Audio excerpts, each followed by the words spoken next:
भारत और इंग्लैंड की सेनाओं के जॉइंट एक्सरसाइज का आज आखिरी दिन है। अजय वॉरियर 2023 नाम की ये एक्सरसाइज 27 अप्रैल से शुरू की गई है। इस युद्धाभ्यास का मकसद दोनों देशों के बीच में सैन्य संबंधों को मजबूत करना, उसके साथ साथ आतंकवाद विरोधी अभियानों में प्रशिक्षण को मजबूत भी करना है। ये पूरा युद्धाभ्यास भारतीय सेना और ब्रिटिश सेना के बीच में रक्षा सहयोग में एक और महत्वपूर्ण उपलब्धि है, जो कि दोनों देशों के बीच में द्विपक्षीय संबंधों को और अधिक बढ़ावा देगा।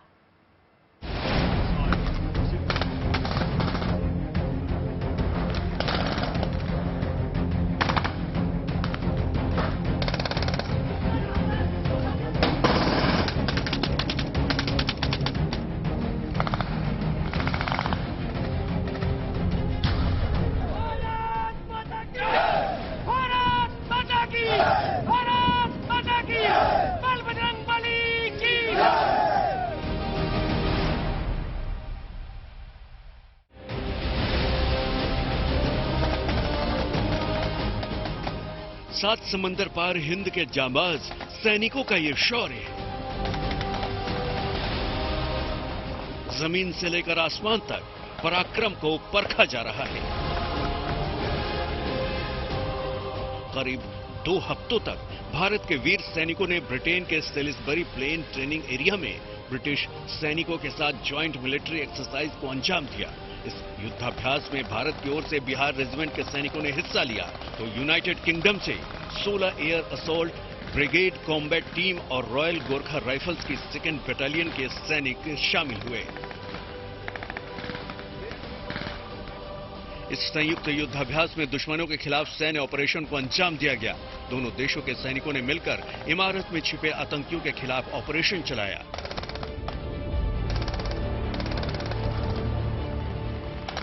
जम्मू कश्मीर जैसे पहाड़ी इलाके में कई बार आतंकी जंगल में छिपकर हमला करते हैं। भारतीय सैनिकों को ऐसे हमलों से निपटने का अच्छा अनुभव है। जंगल में छिपे आतंकियों के खिलाफ कैसे ऑपरेशन को अंजाम देना है, भारतीय सैनिकों ने ब्रिटिश सैनिकों के साथ मिलकर युद्धाभ्यास को अंजाम दिया। इस दौरान दोनों देशों की सेनाओं के जवानों के बीच गजब का तालमेल नजर आया।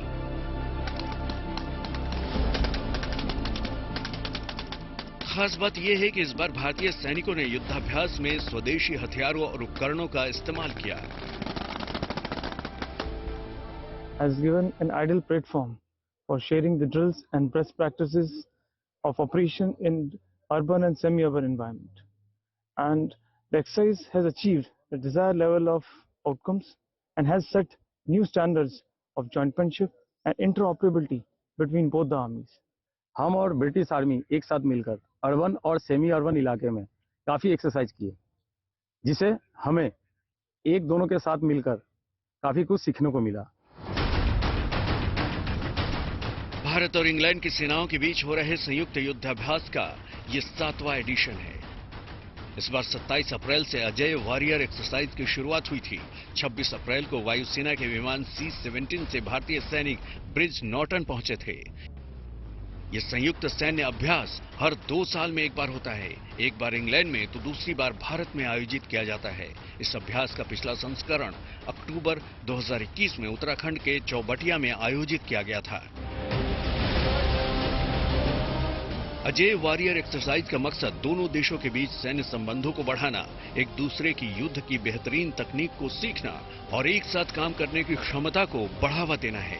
साथ ही दोनों सेनाओं को जंग के हालात के अलावा एंटी टेररिस्ट ऑपरेशन के लिए खुद को और मजबूत करना है।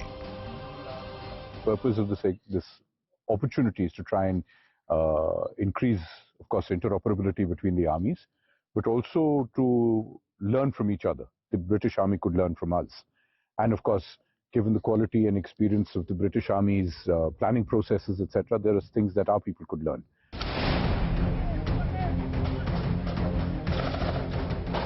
11 मई तक चलने वाले इस युद्धाभ्यास में भारतीय सैनिकों ने अपनी सैन्य कुशलता का भरपूर प्रदर्शन किया। किसी भी हालात से निपटने के लिए अपनी काबिलियत का लोहा मनवाया। सेना के जवानों ने इस युद्धाभ्यास में एक बार फिर साबित कर दिया कि युद्ध कौशल में उनकी कोई सानी नहीं है। Bureau report, witness today. देश में आज नेशनल टेक्नोलॉजी डे मनाया जा रहा है। प्रधानमंत्री नरेंद्र मोदी ने इस मौके पर आज राष्ट्रीय प्रौद्योगिकी सप्ताह का शुभारंभ किया। दिल्ली के प्रगति मैदान में प्रधानमंत्री ने प्रौद्योगिकी के क्षेत्र में हो रहे विकास का जायजा लिया और प्रतिभाशाली युवाओं से बातचीत की। उन्होंने प्रगति मैदान में लगी प्रदर्शनी का मुआयना भी किया। प्रधानमंत्री ने आज विज्ञान से संबंधित कई परियोजनाओं का शुभारंभ किया। उनमें महाराष्ट्र के हिंगोली में laser interferometer, gravitational wave observatory India that is LIGO India, Odisha में Homi Bhabha cancer hospital and research centre और टाटा मेमोरियल हॉस्पिटल मुंबई का प्लैटिनम जुबली ब्लॉक शामिल है। देश के लिए आज गौरव का दिन है क्योंकि 1998 में आज ही के दिन राजस्थान के पोखरण में सफल परमाणु परीक्षण किया गया था और बड़ी तकनीकी कामयाबी देश ने हासिल की थी। इसी की याद में हर साल आज के दिन नेशनल टेक्नोलॉजी डे मनाया जाता है। इसके अलावा आज ही के दिन पहले स्वदेशी विमान हंसा 3 और त्रिशूल मिसाइल का भी टेस्ट किया गया। देश की तकनीकी प्रगति को ध्यान में रखते हुए पूर्व प्रधानमंत्री अटल बिहारी वाजपेयी ने वैज्ञानिकों के सम्मान में हर साल 11 मई को नेशनल टेक्नोलॉजी डे मनाने की घोषणा की थी।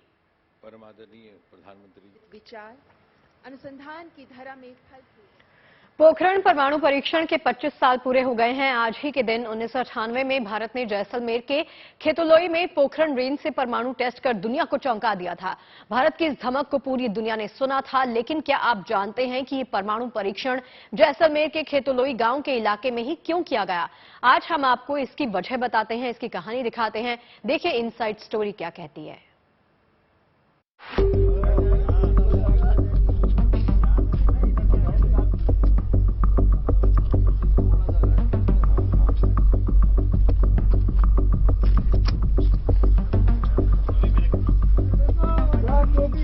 25 साल पहले वो आज की ही तारीख थी जब भारत ने सफल परमाणु परीक्षण कर दुनिया को अपनी धाक दिखाई।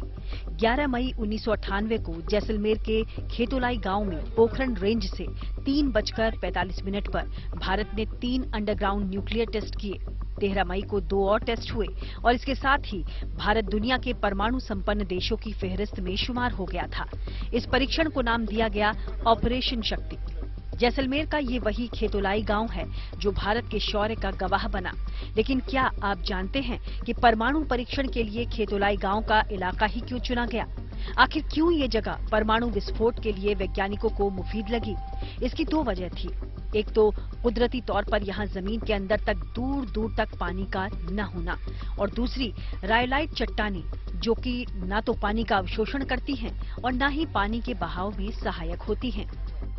खेतोलाई गांव की जो भूवैज्ञानिक स्थिति है वो अपने आप में बहुत विशिष्ट है।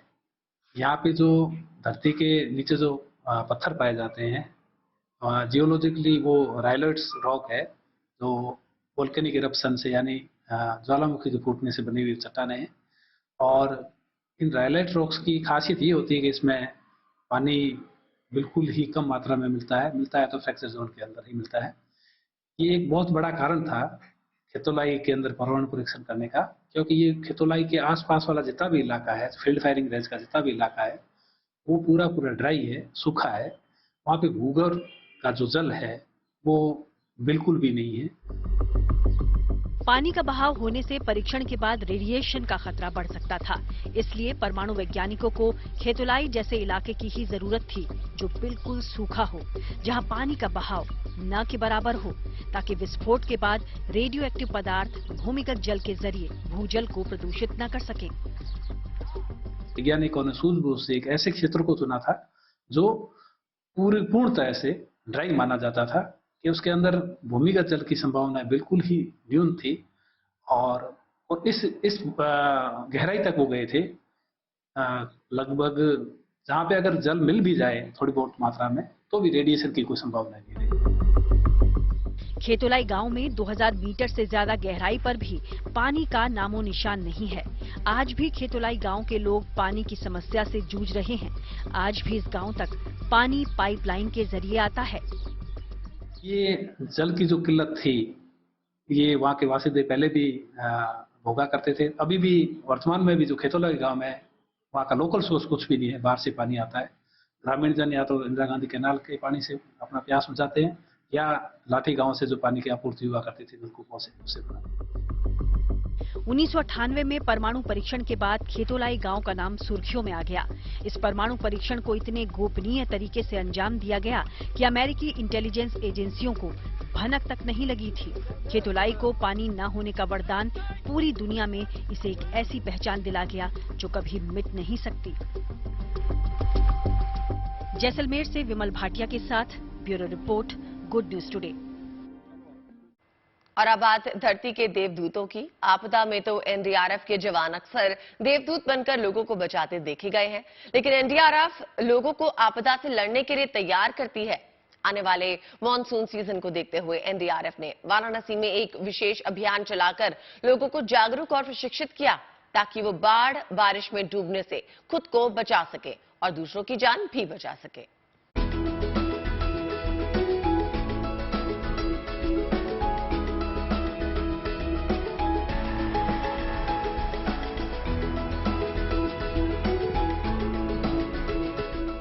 काशी के घाट पर लोगों को डूबने से बचाने की ट्रेनिंग दी जा रही है।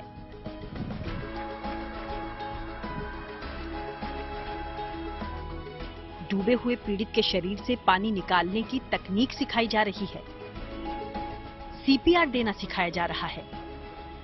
जिंदगी बचाने की ये ट्रेनिंग एनडीआरएफ के वो जवान दे रहे हैं जिन्हें आपने अक्सर आपदा के समय लोगों की जान बचाते देखा है, लेकिन बारिश, बाढ़ जैसी आपदा में आप खुद की और दूसरों की जान कैसे बचा सके, इसकी ट्रेनिंग एनडीआरएफ वाराणसी के घाटों पर दे रही है।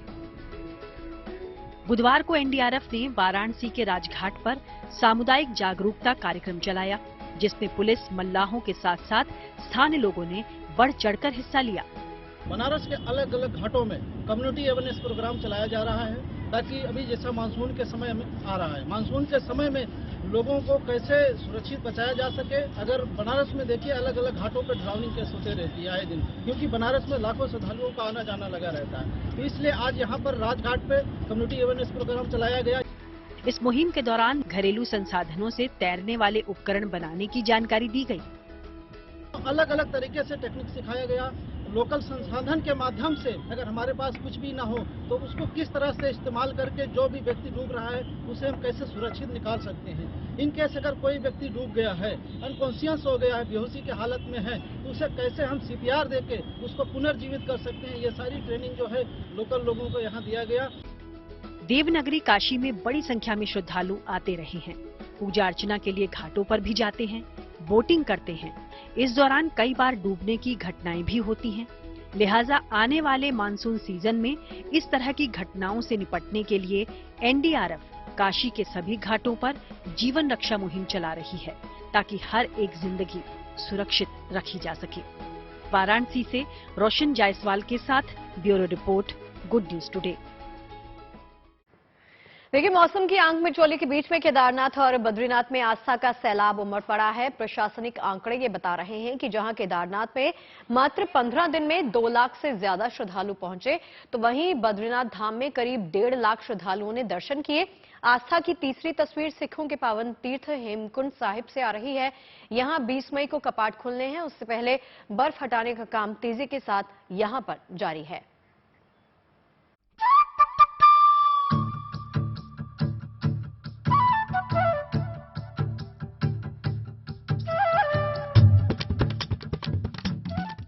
केदारनाथ और बद्रीनाथ धाम में कभी बारिश, बर्फबारी से मौसमी हालात बिगड़ जा रहे, तो कभी चटक धूप खिलने से मौसम खुशगवार भी हो रहा। लेकिन मौसम की आंख मिचौली के बीच श्रद्धालुओं की आस्था में कोई कमी नहीं। रुद्रप्रयाग के जिलाधिकारी मयूर दीक्षित ने कहा कि कपाट खुलने से लेकर अब तक मौसम लगातार खराब चल रहा है, लेकिन अब मौसम के खुलने की उम्मीद भी है। वहीं पिछले 15 दिन में 2 लाख से ज्यादा श्रद्धालुओं ने बाबा केदार के दर्शन किए। हालांकि कपाट खुलने से लेकर अब तक धाम में पहुंच रहे यात्रियों को मंदिर के गर्भगृह में जाने की इजाजत नहीं है, यानी गर्भगृह की जगह श्रद्धालु सभा मंडप से ही बाबा के दर्शन कर पा रहे। बढ़िया व्यवस्था से सभा मंडप से सभी का दर्शन हो रहे हैं। गर्भगृह में जाने के अंदर कोई व्यवस्था नहीं है, लेकिन गर्भगृह से छोड़कर बाहर से सभा मंडप से सभी श्रद्धालु श्रद्धा भक्ति से सुव्यवस्था से सभी श्रद्धालु दर्शन ले रहे हैं। दरअसल सभा मंडप से ही बाबा केदार के दर्शन कराए जाने के पीछे की वजह श्रद्धालुओं की बढ़ती भीड़ बताई जा रही है। ऐसे में श्रद्धालुओं को मंदिर के गर्भगृह में भेजकर दर्शन कराए जाने में समय ज्यादा लग जाता है। वहीं 2 दिन पहले यात्रा मार्ग पर ग्लेशियर भी टूटे, उस वजह से यात्रा भी स्थगित रही। बावजूद इसके भक्तों का उत्साह देखने लायक है। फिलहाल तो बढ़ती भीड़ के आगे मौसम की सख्ती भी बेअसर दिख रही। वहीं बद्रीनाथ धाम में करीब 1.5 लाख श्रद्धालुओं ने बद्री विशाल के दर्शन किए। हालांकि प्रशासनिक आंकड़े बता रहे हैं कि पिछले साल के अनुसार इस साल अब तक बद्री विशाल के दर पर श्रद्धालुओं की संख्या में कमी है, क्योंकि यहां भी पल पल बिगड़ता मौसम एक बड़ी चुनौती बना हुआ है। जोशीमठ के एसडीएम कुमकुम जोशी के अनुसार बारिश बर्फबारी की वजह से पिछले साल के मुकाबले इस बार अभी तक बद्रीनाथ धाम में श्रद्धालुओं की आवक में कमी देखी गई। फिलहाल तो दोनों ही धामों में प्रशासनिक व्यवस्था माकूल होने की बात कही गई है, लेकिन साथ ही श्रद्धालुओं से भी यात्रा नियमों को मानने की अपील दोहराई जा रही है। रुद्रप्रयाग से प्रवीण सेमवाल और जोशीमठ से कमल नयन सिलोड़ी के साथ bureau report, good news today. सिखों के पावन तीर्थ हेमकुंड साहिब के कपाट 20 मई को खोले जाने हैं। वक्त जैसे जैसे नजदीक आ रहा है, वैसे वैसे रास्तों पे जमी बर्फ और उन्हें दुरुस्त करने का काम तेजी से किया जा रहा है। भारी बर्फबारी की वजह से मुश्किलें जरूर बढ़ी हैं, लेकिन सेना और सेवादार हेमकुंड साहिब गुरुद्वारे तक रास्ता बनाने की कवायद में जुटे हैं। उत्तराखंड में इस साल 20 मई से हेमकुंड साहिब यात्रा शुरू हो रही है। चमोली गढ़वाल में बसे सिखों के इस पवित्र स्थल पर और आसपास मानो बर्फ का साम्राज्य है। रास्ते को खोलने के लिए सेना और सेवादारों ने कवायद शुरू कर दी है। यहाँ चलने लायक रास्ता तैयार किया जा रहा है। इस वक्त गुरुद्वारा और पास का सरोवर भी पूरी तरह से बर्फ से ढका है। फिलहाल तो बताया जा रहा है कि मौजूदा समय में जहां हेमकुंड साहिब गुरुद्वारा 16 से 18 फीट बर्फ के आगोश में है, वहीं 4 किलोमीटर के रास्ते पर ग्लेशियर देखे जा सकते हैं। इसी हालात को दुरुस्त करने के लिए सेना के जवान और सेवादार रात दिन एक कर बर्फ को काटकर रास्ता बनाने की कोशिशों में लगे हैं। हालांकि ये काम इतना आसान नहीं है। यहाँ का पल पल बदलता मौसम इस अभियान में आड़े आ रहा है। बावजूद इसके हेमकुंड साहिब यात्रा को शुरू करने के लिए प्रशासनिक व्यवस्था पर भी फोकस किया जा रहा है। सेना के जवान हैं, उनके द्वारा निरंतर बर्फ हटाकर रास्ता तैयार किया जा रहा है। साथ ही विद्युतीकरण का कार्य भी कल से वहां पर प्रारंभ हो गया है। कुछ ही दिनों में दोनों ही क्षेत्र भ्यूंडार और घांगरिया में विद्युतीकरण का कार्य पूर्ण हो जाएगा और गर्म पानी के लिए वाटर एटीएम और घोड़ों के लिए जो शेल्टर्स है उसके बनने का भी कार्य प्रारंभ हो गया है। साथ ही पिछले वर्ष जो मार्ग क्षतिग्रस्त हो गया था, उस मार्ग के दुरुस्तीकरण का कार्य लगभग पूरा होने वाला है। करीब 15,210 फीट की ऊंचाई पर बसे हेमकुंड साहिब क्षेत्र में ऑक्सीजन की भारी कमी रहती है। साल भर के 8 महीने तो ये इलाका बर्फ से लकदक रहता है। ऐसे में मई जून के दौरान तापमान माइनस में रहने से आप यहाँ की स्थिति का अंदाजा लगा सकते हैं। और सोचिए, ऐसे माहौल में हमारे जवान और सेवादार इस वक्त जहां बर्फ से घिरे हेमकुंड साहिब तक पहुंचने के लिए रास्ता बना रहे हैं, वहीं यात्रा के दौरान श्रद्धालुओं को किसी तरह की परेशानी न हो, इसके लिए प्रशासनिक व्यवस्था को भी माकूल बनाने की कोशिशें तेज हो गई हैं। चमोली से कमल नयन सिलोड़ी के साथ bureau report, good news today. Uttarakhand में मौसम का मिजाज भले ही थोड़ा सा नरम हो, लेकिन हिमाचल प्रदेश में मौसम पल पल रंग बदल रहा है। पिछले कुछ दिनों से बारिश और बर्फबारी ने कई जिलों की आबोहवा को बदल कर रख दिया है। यही वजह है कि शिमला समेत कई पर्यटक स्थलों में सैलानियों की आवाजाही काफी हद तक बढ़ गई है। मौसम विभाग की माने तो मई के दौरान 36 साल का सबसे कम तापमान रिकॉर्ड किया गया। आने वाले दिनों में कैसा रहेगा सूबे का मिजाज, इस रिपोर्ट के जरिए जान लेते हैं।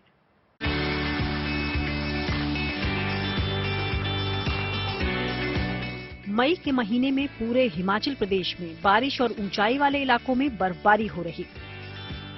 लगातार बारिश से तापमान गिरा है। जाहिर है, इन दिनों जहां चिलचिलाती गर्मी होनी चाहिए थी, वहीं मौसम के इस बदले बदले से मिजाज ने शिमला आने वाले सैलानियों के चेहरे खिला दिए। मौसम विज्ञान केंद्र के अनुसार मई के पहले हफ्ते में पूरे सूबे में 5 से 7 डिग्री सेल्सियस तापमान कम दर्ज किया गया। बता दें कि साल 1987 के बाद साल 2023 के मई महीने में सामान्य से कम तापमान दर्ज हुआ। यहाँ पूरे प्रदेश में ही एवरेज देखिए, अभी जो फर्स्ट वीक था हमारा मई का, तो एवरेज 4-6 डिग्री पूरे प्रदेश में तापमान कम दर्ज किए गए हैं। तो ऐसी स्थिति देखिए वर्ष 1987 में दर्ज की गई थी, जब पूरे प्रदेश में जैसे हमारे पास स्टेशन जो शिमला, मनाली, कल्पा, धर्मशाला, पालमपुर, ऊना के जो टेम्परेचर हमने कंपेयर किए तो इसी रेंज में थे जो अभी हम इस वर्ष जो मई में दर्ज किए। तो ऐसी स्थिति 1987 में थी जब तापमान मतलब सामान्य से कम चल रहे थे। मौसम विभाग के अनुसार बीते 24 घंटों में शिमला, किन्नौर और चंबा के कुछ एक स्थानों में हल्की बारिश हुई है। हालांकि 12 मई तक टेम्परेचर 3 से 5 डिग्री तक बढ़ सकता है। तो 12 मई देर रात से एक पश्चिमी विक्षोभ पूरे राज्य में सक्रिय होगा, जिस वजह से मध्य और उच्च पर्वतीय क्षेत्रों में बारिश की संभावना है। वहीं किन्नौर और लाहौल स्पीति के कुछ भागों में बर्फबारी होने के आसार हैं। फिलहाल तो मौसम विज्ञान केंद्र के अनुसार प्रदेश में 12 मई तक मौसम साफ बना रहेगा। 3 दिन तो मौसम साफ रहेगा 12 तारीख तक। फिर 12 तारीख की लेट नाइट से एक WD अप्रोच करेगा। तो इसके चलते जैसे मैंने बताया कि जो हमारे मीडियम और हाई रिस्क डिस्ट्रिक्ट यहाँ पे लाइट टू मॉडरेट रेनफॉल होने की संभावना है। साथ ही लाहौल स्पीति, किन्नौर और कुल्लू में हाई रिजीज में स्नोफॉल हो सकती है। जो मिडिल और बाकी डिस्ट्रिक्ट हैं जो मिडिल के, वहाँ पे बारिश हो सकती है लाइट टू मॉडरेट। और इसके चलते देखिए 13 और 14 तारीख को जैसे WD अप्रोच करेगा, क्योंकि तापमान अब वैल्यू राइज करेंगे तो इसके चलते जो एक्टिविटी है लाइटनिंग थंडरस्टॉर्म की एक्टिविटी भी विटनेस करेंगे हम मिडिल्स के जो डिस्ट्रिक्ट है, स्पेशली कांगड़ा, मंडी, सोलन और सिरमौर में, और लाइटनिंग थंडरस्टॉर्म होने की संभावना भी है इसी दौरान। बता दें कि शिमला में 36 सालों बाद मई महीने में सामान्य से कम तापमान दर्ज हुआ। इसके पीछे वजह वेस्टर्न डिस्टर्बेंस बताई जा रही, जिसके चलते मई में कड़ाके की ठंड का एहसास हो रहा है। और फिलहाल तो मौसम की इस बदली चाल में सैलानियों की आवाजाही जरूर बढ़ा दी है। शिमला से विकास शर्मा के साथ bureau report, good news today. Jammu Kashmir का माहौल धीरे धीरे बदल रहा है। बम, बंदूक, आतंक के दौर से निकलकर धरती की जन्नत कहां जाने वाला ये सूबा विकास के पंख लगाकर उड़ने के लिए उत्साहित दिख रहा है। बदले माहौल का सबसे ज्यादा फायदा युवाओं और नैनीहालों को मिल रहा है। खेलो इंडिया के तहत उधमपुर में बच्चियों के लिए खेल प्रतियोगिता का आयोजन हुआ, तो लड़कियों ने पूरे जोश खरोश के साथ इसमें हिस्सा लिया। देखिए रिपोर्ट।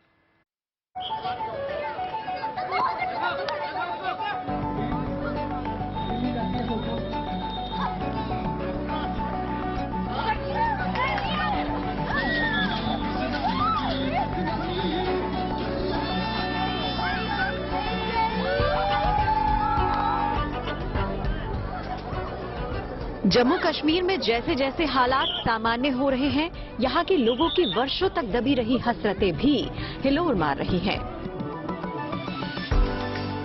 अनुच्छेद 370 के खात्मे के बाद यहाँ के युवाओं के साथ ही स्कूली बच्चों को भी विकास की मुख्य धारा के साथ जुड़ने का सुनहरा मौका मिल रहा है।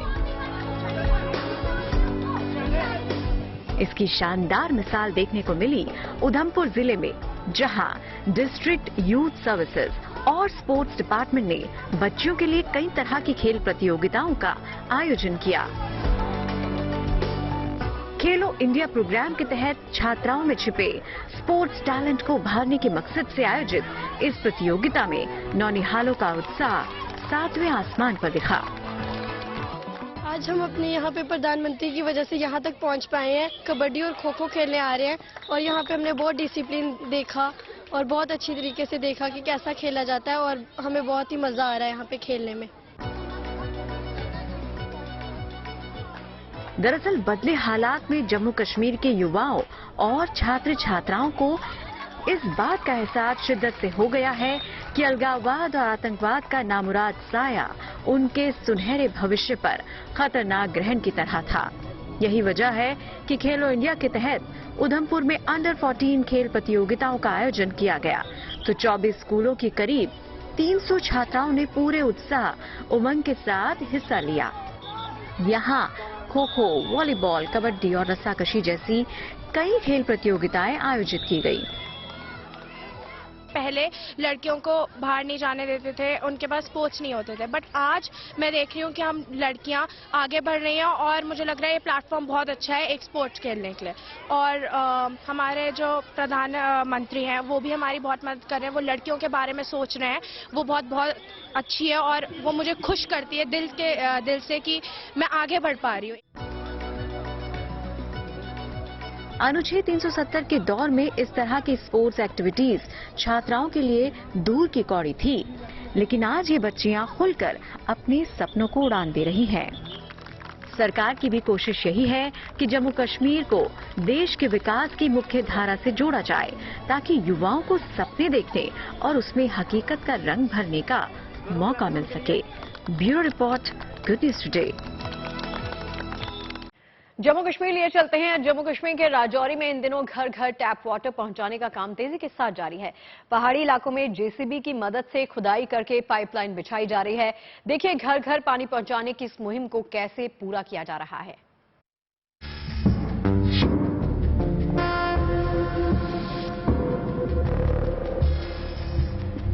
ये कोशिश है जल जीवन मिशन के संकल्प को पूरा करने की। जम्मू कश्मीर के राजौरी में सीमावर्ती इलाकों में घर घर पानी पहुंचाने के लिए पाइपलाइन बिछाई जा रही है। नौशेरा और इसके आसपास के गांव ऊंची पहाड़ियों पर बसे हैं। ऐसे में इन गांवों तक पानी पहुंचाना किसी चुनौती से कम नहीं है। अभी तक इस इलाके में रहने वाले लोगों को पानी लेने के लिए घर से दूर जाना पड़ता था। मौसम की बेरुखी में ये काम कई बार और भी ज्यादा मुश्किल हो जाता था। लेकिन अब जम्मू कश्मीर प्रशासन हर घर में टैप वाटर पहुंचाने का काम तेजी से कर रहा है। जेसीबी की मदद से पहाड़ों में खुदाई की जा रही है और पाइपलाइन को हर घर तक पहुंचाया जा रहा है। इन कोशिशों की वजह से ही पहाड़ी इलाकों में रहने वालों को सहूलत की नई सौगात मिल रही है। Bureau report, good news today.